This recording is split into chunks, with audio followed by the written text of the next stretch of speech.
domestically now, we've seen lawmakers late today vote to subpoena the Attorney General for the way her department has handled the Jeffrey Epstein investigation. You saw a handful of Republicans, right, so people in the president's own party, joining Democrats on the House Oversight Committee to vote to bring Pam Bondi in, including Nancy Mace, the congresswoman on the Republican side. Watch this. I have a lot more questions, and I don't expect to be talking about the stock market. So she better not bring those notes when she comes to the Oversight Committee. That's a reference to the previous questioning that Bondi went through just some weeks ago in front of a different House committee on this very thing, where you see here survivors of Jeffrey Epstein's abuse stood. They were in the audience. They were wearing shirts that talked about releasing the files. Welcome, everyone. Adam is here. So this is happening right now. Pam Bondi, Trump's hand-picked attorney general and loyal defender, is now facing a House oversight subpoena over her handling of the Epstein files, a total reversal from power to accountability. She now sits in closed-door transcribed interviews answering questions about a documentary record she was supposed to oversee, but instead appears to have shielded. And then she made a series of decisions about what to release, what to redact, who got access to curated binders of material, and who did not. She was photographed and had records of which members of Congress looked at what in the unredacted files, turning her from the guardian of those documents into a central figure in a congressional investigation about whether the guardianship had been corrupted by political considerations. In a congressional hearing, Bondi admitted under direct questioning that Trump's name appears in the Epstein documents countless times. The Wall Street Journal is reporting that US Attorney General Pam Bondi told Donald Trump in May that his name appeared multiple times among many in the Epstein files.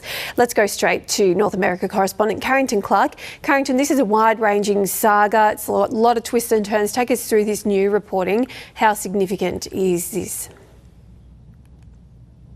Yeah, at the moment we're receiving multiple new updates about this story. It really has managed to capture a huge amount of political attention here in the United States, and it's a battle that Donald Trump does not want to be waging. But this report from the Wall Street Journal that's just come out directly ties him to the so-called Epstein files. It refers to a meeting at the White House involving the US President and his Attorney General Pam Bondi.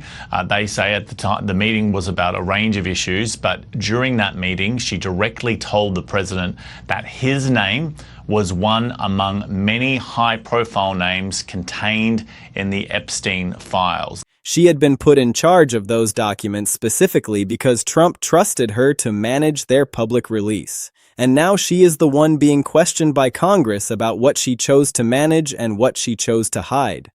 The files have been handed over, not voluntarily, but under legal compulsion across multiple rounds of congressional pressure, and in forms that legislators and victims say are still incomplete. And the investigation into what Bondi did with those files and why and in whose interest is one of the most politically consequential oversight proceedings currently underway in the United States Congress. To understand why the congressional investigation of Bondi's handling of the Epstein files is as politically and legally significant as it is, you have to understand both the nature of the files themselves and the specific decisions that Bondi made about them during her tenure as Attorney General. On Capitol Hill, another showdown is brewing over the Jeffrey Epstein files. A House committee has ordered Attorney General Pam Bondi to testify under oath about the release of the documents that's linked to the convicted sex offender. Nicole Killian is covering all of this for us from Washington. Nicole, good morning to you. Good to see you. What can you tell us? Hey, good morning to you, Gail. The Justice Department says this subpoena is completely unnecessary since the Attorney General is already planning to brief lawmakers later today on the Epstein matter. Still, the House Oversight Committee held a bipartisan vote this month to depose Pam Bondi under oath on April 14th. Lawmakers don't just want a private briefing, they want sworn testimony. Chair James Comer says the committee is investigating the possible mismanagement of the investigation into Epstein and co-conspirator Ghislaine Maxwell. They also want to ensure the DOJ follows the law and releases all the documents. The Epstein files, the accumulated documentary record of the federal investigation into Jeffrey Epstein's network of sexual abuse and trafficking, are one of the most consequential and most politically sensitive bodies of evidence in American legal history. They include not just the documentation of Epstein's crimes, but the extensive records of his relationships with powerful figures across multiple industries, multiple countries, and multiple decades of American political and social life. The millions of pages released under the Epstein Files Transparency Act include emails, thousands of videos, and hundreds of thousands of images, a volume of material so large and so potentially explosive that the question of what exactly it contains, who is named in it, and in what context those names appear, has been one of the most closely watched political questions in Washington for years. In the day's other headlines, the congressional investigation into files related to Jeffrey Epstein is widening. The Republican-led House Oversight Committee has voted to subpoena Attorney General Pam Bondi for what the NewsHour has learned would be a closed-door tape deposition. 5 Republicans voted with Democrats in favor of the measure. Bondi will be the highest-ranking sitting official to appear before the panel. She had already fielded Epstein-related questions during a combative appearance before a separate committee last month. It comes soon after lawmakers requested interviews with 7 other people, including the billionaires Bill Gates and Leon Black.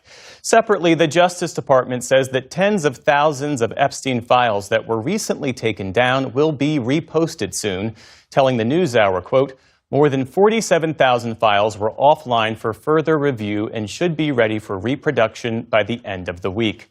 The Transparency Act itself, congressional legislation specifically compelling DOJ to release these materials over the administration's preferences, was a direct response to Bondi's decision to resist fuller disclosure and to manage the release in ways Congress and victims' advocates found insufficient. The fact that Congress had to pass a law to compel the release of documents that the public had been demanding for years is itself a measure of how Bondi handled the guardianship role she was given. The specific decision that generated the most immediate and most politically damaging controversy was the selective sharing of Epstein-related materials with conservative influencers. Reports that Bondi provided curated binders of Epstein documents to conservative media figures and influencers at the White House, while members of Congress who were trying to exercise their oversight functions were being kept at arm's length from the same materials, created a bipartisan reaction of outrage that is unusual in the current political environment. The bipartisan nature of the reaction was significant precisely because the Epstein file question had been treated by some as a politically one-sided controversy, with Democrats pressing for disclosure and Republicans protecting the administration. But the revelation that Bondi had been selectively sharing curated materials with conservative allies, while Congress itself was being managed in its access to the documents, changed the political dynamic because it was not just Democrats, but Republican members of the oversight committees who were expressing concern about whether their constitutional oversight role was being undermined by the administration's management of the document release. When your own party's members are expressing bipartisan outrage alongside the opposition, the political position has become genuinely untenable. The revelation about monitoring congressional members' access to the unredacted Epstein files was a specific development that turned the Bondi file story from a dispute about document release decisions into something that had the quality of a genuine constitutional confrontation. The reporting that Bondi was photographed, or had records of which members of Congress accessed which parts of the unredacted files, that the Attorney General or her office was tracking the reading habits of legislators who were exercising their oversight responsibilities, generated an immediate and bipartisan response that used the specific word that the situation warranted. Lawmakers called it spying on members of Congress by the Attorney General of the United States. The constitutional implications of the executive branch tracking the specific reading activities of individual members of Congress in the course of their official oversight work are serious and specific.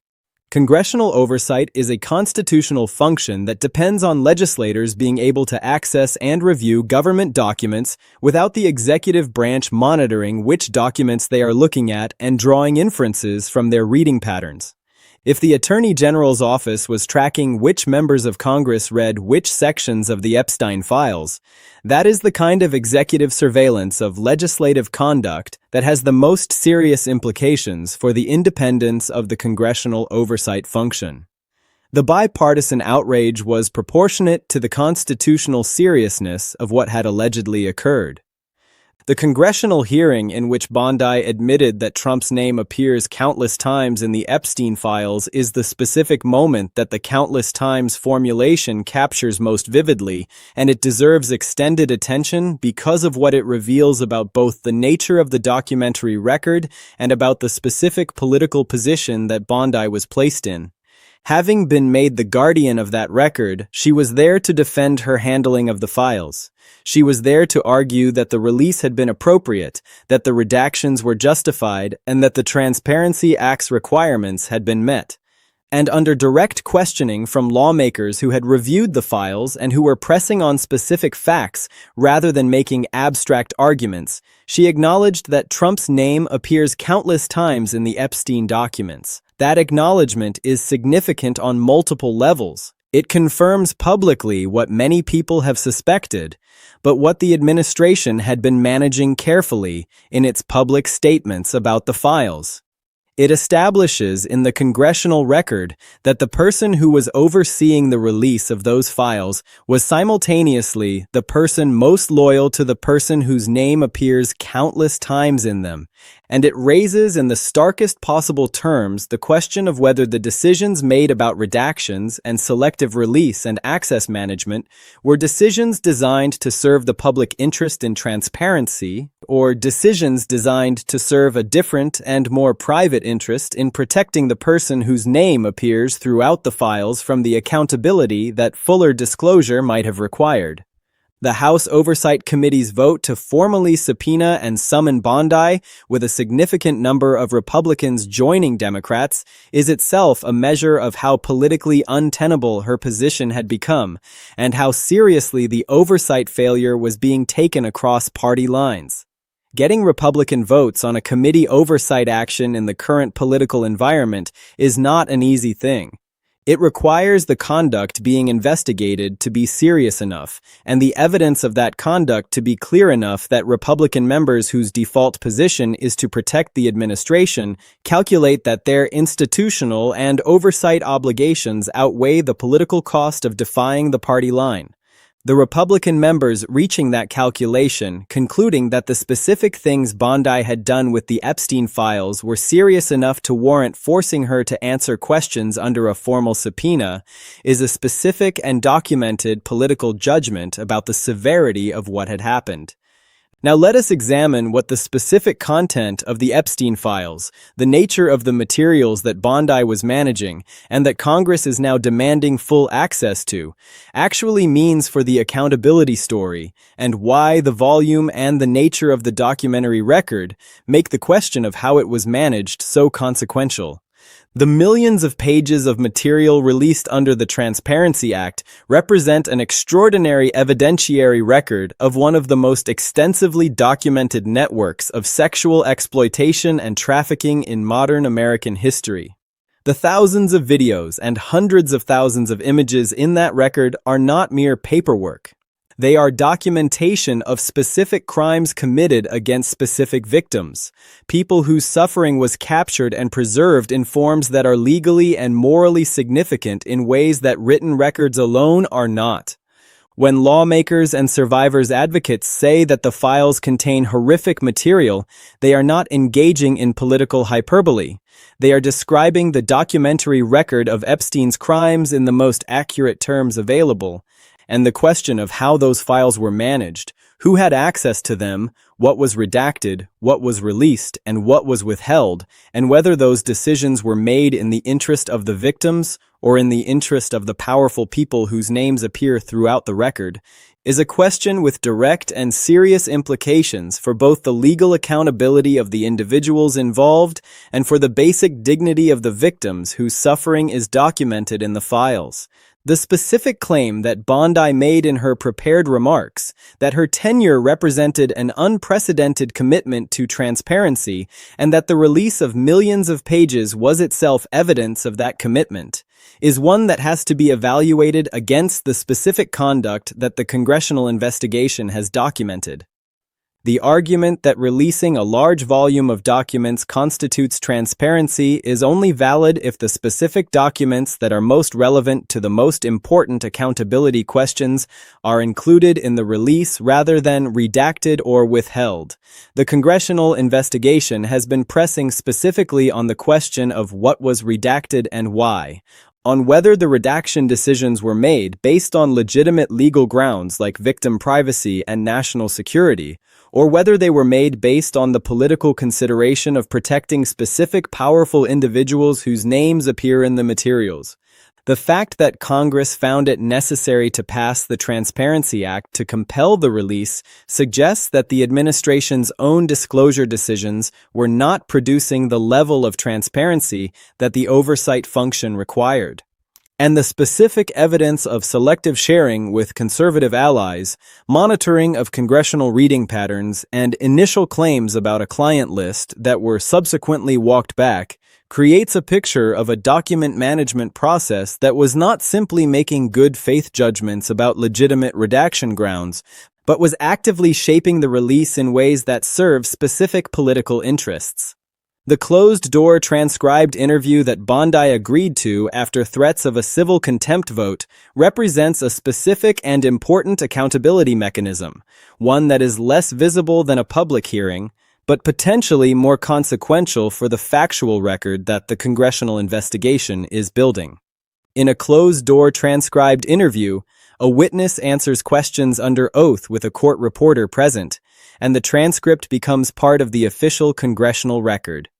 The witness cannot manage their public image through carefully crafted sound bites the way they can in a televised public hearing. They have to answer specific questions about specific facts in ways that are legally binding and that create a permanent record of what they said. Bondi's agreement to participate in that kind of proceeding after initially resisting and after the threat of civil contempt made non-participation legally risky means that there is now a sealed congressional record of her specific answers to specific questions about what she did with the Epstein files, why she made the redaction decision she made, and what she knew about the monitoring of congressional reading patterns. That sealed record is potentially more consequential for any future accountability proceedings than anything she said in the public hearing, because it was given under conditions designed to produce specific truthful answers rather than political performance. The Republican votes on the subpoena committee vote deserve extended examination because they represent the most significant bipartisan crack in the protection that Republican members of Congress have generally provided to Bondi and to the Trump administration's handling of the Epstein files. In the current political environment, Republican members of Congress vote against the administration's preferences at significant personal and political risk. The members who joined Democrats on the subpoena vote made a specific calculation that the evidence of what Bondi had done was clear enough and serious enough that their institutional obligation to exercise meaningful oversight outweighed the political cost of defying the administration on a matter where the administration was clearly invested in the outcome. Understanding what specifically drove those Republicans to that conclusion is important for understanding what the political dynamics of the Bondi investigation actually look like. The monitoring of congressional reading habits, the spying allegation, was almost certainly a significant factor. Republican members whose own reading patterns in the Epstein files might have been monitored had a specific and personal interest in holding Bondi accountable for that conduct. The selective sharing with conservative allies also created a political problem for Republican committee members who could reasonably ask why outside influencers were getting curated access to sensitive documents that elected oversight officials were being managed in their access to. The combination of those two specific grievances created a political opening for bipartisan accountability that the normal partisan dynamics of the current Congress do not often produce.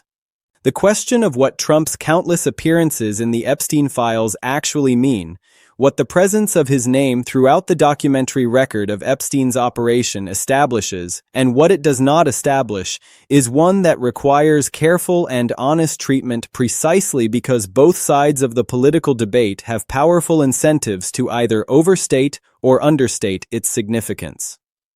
Bondi's own framing that mere mentions do not prove wrongdoing is legally accurate in the narrow sense that the presence of a name in a document does not by itself constitute evidence of criminal conduct. People's names appear in investigative files for many reasons, including as potential witnesses, as tangential contacts, or as people whose connection to the subject was investigated and found to be innocent. But the specific word countless, the specific admission that Trump's name appears countless times, is not the description of a peripheral or tangential presence in the record. Countless times suggests a level of documentation that goes beyond the incidental appearance of a name in a large investigative file. It suggests a pattern of documented connections between Trump and Epstein that is extensive enough to appear throughout the record in a way that Bondi could not characterize more precisely than countless. The question of what that extensive documentation actually shows, what the specific context of each appearance is, and what it establishes about the nature and extent of the relationship, is precisely the question that the congressional investigation is trying to answer and that the redaction and release decisions directly affect. The broader significance of the Bondi investigation for the accountability story of the Trump era is that the Attorney General he chose to manage the most politically sensitive documentary record in federal custody is now herself the subject of a congressional investigation into the management of that record. This extends beyond the specific facts of the Epstein file controversy and into the larger question of what happens when the person responsible for accountability is themselves accountable. The Attorney General is supposed to be the nation's top law enforcement official, the person whose institutional role is to ensure that the law is applied fairly and that the powerful are not protected from accountability by the exercise of prosecutorial and administrative discretion. When the Attorney General is herself accused of managing a sensitive document release in ways that protected a specific powerful individual while simultaneously monitoring the reading habits of legislators responsible for overseeing her conduct, the accountability function of the office has been turned on its head. The investigation of Bondi by Congress is the institutional correction to that inversion, the system attempting to restore the accountability relationship that was disrupted by putting a personally loyal official in charge of the institution that most needs to be independent of personal loyalty. So, what does the full picture of the Bondi-Epstein files controversy mean for the accountability story, and what should we expect from the ongoing congressional investigation? The first thing to understand is that the congressional investigation has already produced specific and documented factual findings that are part of the permanent public record, regardless of what subsequent proceedings produce. The admission that Trump's name appears countless times in the Epstein files is now in the congressional record. The evidence of selective sharing of curated materials with conservative allies is documented. The monitoring of congressional reading patterns, the spying allegation, has been reported and not effectively denied. The bipartisan subpoena vote is a matter of public record. These are not allegations that can be walked back or that will disappear from the political conversation. They are documented facts about the conduct of the person who was responsible for managing the most sensitive documentary record in federal custody, and they will be part of the historical and political assessment of Bondi's tenure regardless of what the closed-door interview ultimately produces or what subsequent accountability proceedings occur. The second thing to understand is the specific legal danger that Bondi's position creates for her personally.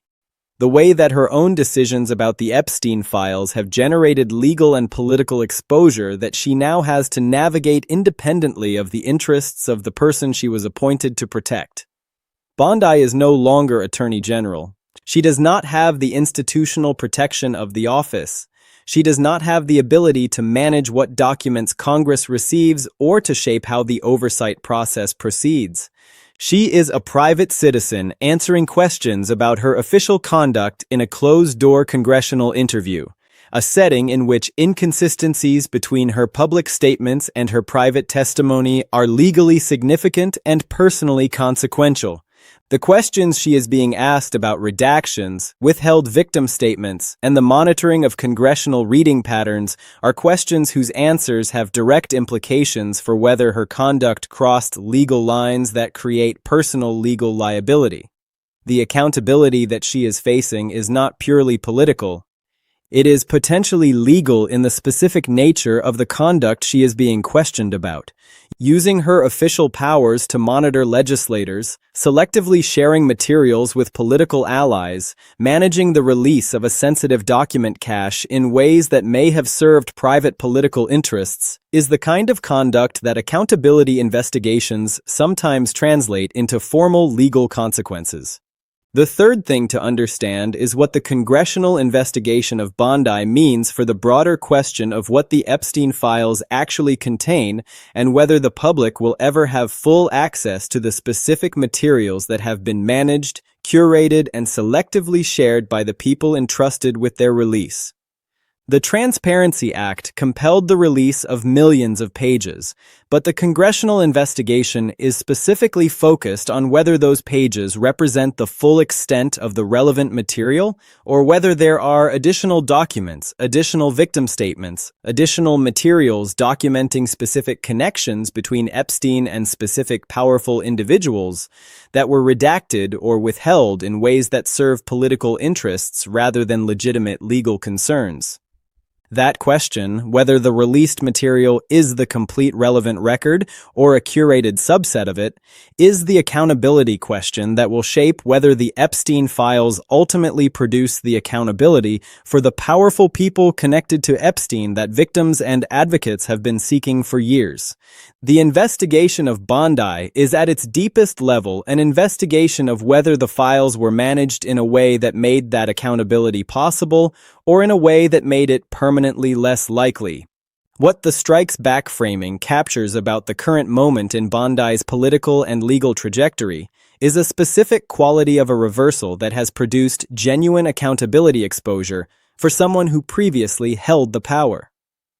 Bondi managed the Epstein files when she was Attorney General. She decided what to release, what to redact, who to share with, and who to monitor. She exercised the full institutional power of the nation's top law enforcement position in ways that critics argue served political interests rather than legal and accountability interests. And now she is answering questions about those exercises of power to congressional investigators who have access to the files she managed and who are specifically focused on whether she managed them honestly and in the public interest. The Strikes Back is the oversight function asserting itself. Congress, using its subpoena power and its investigative authority to examine the conduct of a person who was previously protected by the institutional power of the office she held.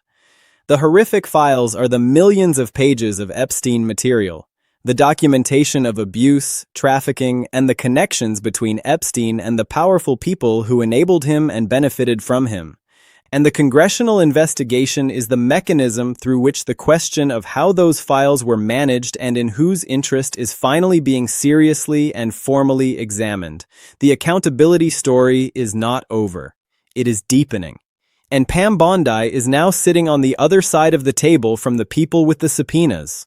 Pam Bondi was placed at the DOJ to shield Trump and manage the Epstein files in his interest. But her removal stripped her of institutional protection, making her subject to full congressional oversight. The ongoing investigation into how she handled those files will be a defining accountability proceeding of the Trump era.